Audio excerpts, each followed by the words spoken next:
I'm afraid my meeting will suck. This is the unspoken fear that those tasked with organizing a retreat, a team building exercise, or even a staff meeting are feeling, and for good reason. Running a meeting is not a natural skill. And we've all been in those meetings that have gone off the rails that just felt like a waste of time and were unproductive. So I'm going to give you a few tips on how to make sure your next meeting doesn't suck. First, consider, why are you having a meeting? Why do you need to bring people together in the same room or on a Zoom?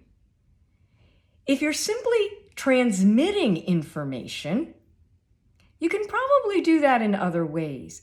But if there is some question you're trying to address, you're trying to brainstorm, you're trying to plan, you're trying to foster better collaboration, then of course, being together makes sense. Second, have an agenda. An agenda is a roadmap that guides the flow and structure of the meeting.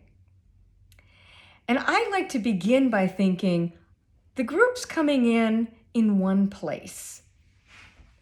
Where do we want them to be at the end of the meeting? What might success look like? And plan around that. I structure my agendas around key questions that we want to address to help us get to where we want to go. 3, think interactivity. There is nothing worse than a meeting where the leader stands in front of the room with a flip chart, blah, blah, blah, blah, blah, blah, with a marker, and is recording responses.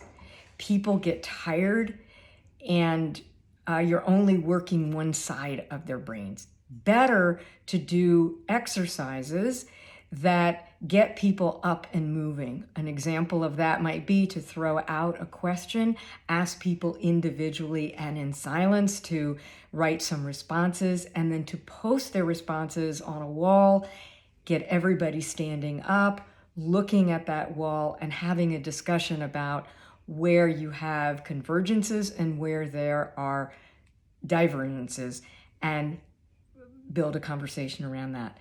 An exercise like that also makes it possible for the people who are less vocal to express themselves, the more introverted folks, and it allows the people who like to speak to speak.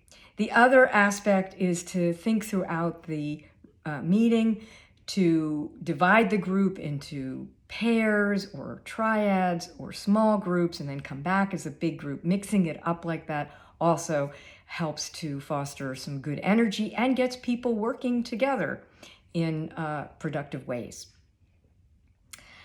Fourth, think about outcomes and accountability.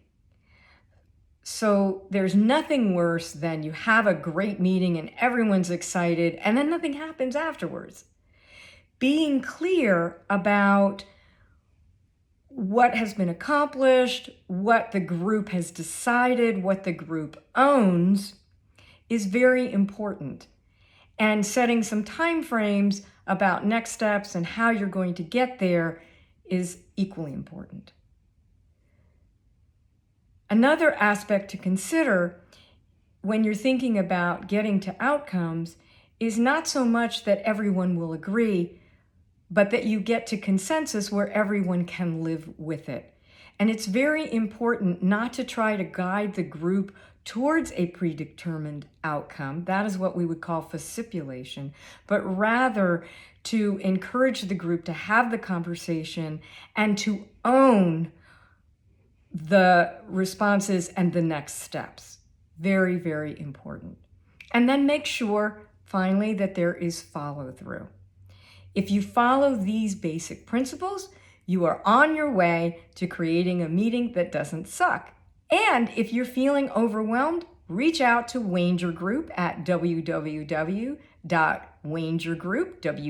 WAINGER group.com for help and for more tips on how you can be a better and more effective communicator.